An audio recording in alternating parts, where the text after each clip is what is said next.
ഒരു വർഷം മുൻപാണ് മോഹൻലാൽ തരുൺമൂർത്തി കോംബോയുടെ തുടരും പുറത്തിറങ്ങിയത്. കാടേറിയ ആ കൊമ്പന്റെ വേട്ട അവസാനിച്ചത് ആഗോള ബോക്സ് ഓഫീസിൽ 235 കോടിയും കടന്നാണ്. പക്ഷേ തുടരും ചർച്ച ചെയ്യപ്പെട്ടത് ആ 200 കോടിയുടെ പേരിലായിരുന്നില്ല. കേരള ബോക്സ് ഓഫീസിൽ ആദ്യമായി 100 കോടി നേടിയ ചിത്രം എന്ന പേരിലാണ്. മാസങ്ങൾക്കിപ്പുറം ആ റെക്കോർഡിനുടമ മറ്റൊരു സിനിമയായി. ആഗോളതലത്തിലും കേരളത്തിലും ഏറ്റവും കൂടുതൽ പണം വാരിയ ചിത്രമായി യക്ഷിക്കഥ പറഞ്ഞ ലോക ചാപ്റ്റർ 1 ചന്ദ്ര. തുടരുമിന്റെ 1-ാം വർഷം ആഘോഷിച്ച അതേ നാൾ തന്നെ ആ ചിത്രം കേരളത്തിൽ നേടിയ കളക്ഷനെ മറ്റൊരു സിനിമ മറികടന്നു. പിന്നാലെ ലോകയായി. ഒരു കൂട്ടം പുതുമുഖങ്ങൾ ബിഗ് സ്ക്രീനിൽ ആർമാദവും ആനന്ദവും വ്യസനവും സമ്മാനിച്ചപ്പോൾ മോളിവുഡിന് ലഭിച്ചത് പുതിയ ഇൻഡസ്ട്രി ഹിറ്റിനെയാണ്. വർക്കലയിൽ നിന്ന് വന്ന 4 പിള്ളേര് കേരള ബോക്സ് ഓഫീസിന്റെ തലപ്പത്തിരിക്കുന്ന കാഴ്ച. തങ്കഫലം നൽകിയ വാഴകളുടെ രാജവാഴ്ച. കേരള ബോക്സ് ഓഫീസിൽ ഏറ്റവും കൂടുതൽ പണം നേടിയ ചിത്രമായി മാറിയിരിക്കുകയാണ് വാഴ 2. ഇതിനോടകം 120 കോടിക്ക് മുകളിൽ ചിത്രം നേടിയെന്നാണ് ട്രാക്കർമാർ റിപ്പോർട്ട് ചെയ്യുന്നത്. ഏറ്റവും വേഗത്തിൽ ഈ നേട്ടത്തിലെത്തുന്ന ചിത്രമെന്ന റെക്കോർഡും വാഴയ്ക്ക് സ്വന്തമാണ്. ആദ്യ ദിവസം 5 കോടിക്ക് മുകളിൽ നേടിയ സിനിമ 14 ദിവസം വരെ ആ നേട്ടം തുടർന്നു. 7 ദിവസം കൊണ്ടാണ് ആഗോളതലത്തിൽ 100 കോടി എന്ന മാർജിനിൽ വാഴ 2 തൊട്ടത്. ആദ്യ ഭാഗത്തിന്റെ കളക്ഷനെ 3 ദിവസം കൊണ്ട് സിനിമ മറികടന്നു.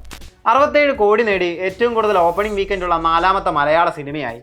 തുടർച്ചയായ ദിവസങ്ങളിൽ 7 കോടിക്ക് മുകളിൽ കളക്ഷൻ എന്ന നേട്ടത്തിൽ വാഴയ്ക്ക് പിന്നിലാണ് മറ്റെല്ലാവരും. 11ാം ദിവസം 150 കോടി പിന്നിട്ടു. 17ാം നാൾ 200 കോടി. 25ാം നാൾ ഇൻഡസ്ട്രി ഹിറ്റ്. 221 കോടിക്ക് മുകളിലാണ് നിലവിൽ ചിത്രത്തിന്റെ ആഗോള കളക്ഷൻ.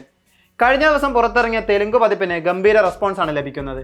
ഈ ഓട്ടം 300 കോടി നേടി ലോകയെ കടത്തിവെട്ടുമോ എന്ന് കാത്തിരുന്ന് കാണാം. ബോക്സ് ഓഫീസിൽ തോഴൻ മോഹൻലാൽ തുടരുമിലൂടെ നേടിയത് 118 കോടിക്ക് മുകളിലാണ്. ആ നേട്ടത്തെ ലോക 120 കോടി കൊണ്ട് മറികടന്നു. വാഴ അതിനെയും കടത്തിവെട്ടി മുന്നേറുന്നു. ഓരോ തവണയും 100 കോടി പിറക്കുമ്പോൾ അവ ഇൻഡസ്ട്രിയിലെ ഹയസ്റ്റ് ഗ്രോസർ ആകുന്ന സീൻ. ഇൻഡസ്ട്രിയുടെ ഹയസ്റ്റ് ഗ്രോസർ ഒരു ഫീമെയിൽ സെൻട്രിക് പടം. സംസ്ഥാനത്തെ ഹയസ്റ്റ് ഗ്രോസർ പുതുമുഖങ്ങൾ അണിനിരന്ന സിനിമ. ആദ്യ സിനിമ തന്നെ 200 കോടി ക്ലബിൽ കയറ്റുന്ന സംവിധായകൻ. മോളിവുഡിന് മാത്രം സാധ്യമാകുന്ന പ്രത്യേകത.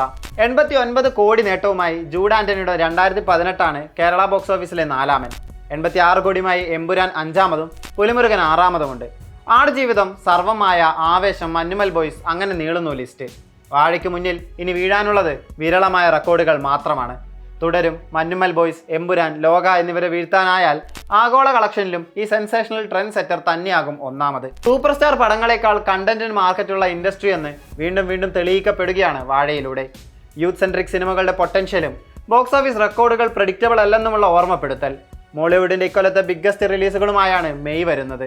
അതിനാൽ വാഴയുടെ റെക്കോർഡ് പോലും അത്ര സേഫ് അല്ല. എത്ര നാൾ അവയ്ക്ക് ആയുസ്സുണ്ടാകുമെന്ന് കാത്തിരുന്നു കാണാം.